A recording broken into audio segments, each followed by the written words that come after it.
Once upon a time, there were 4 numbers 0, 1, 2, and 3. All of them loved to ride bicycles. One day, number 2 was riding a bicycle when number 3 came and kicked him away. Number 2 felt very bad and was really angry.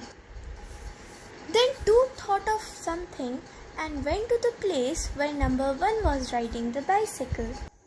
Now, number 2 did the same thing with number 1 because he was bigger than him. And number 1 was out and number 2 was riding the bicycle.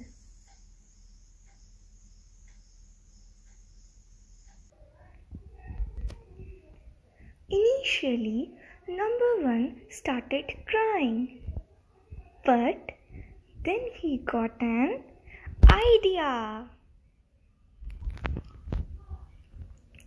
He went to number 0 and asked for help.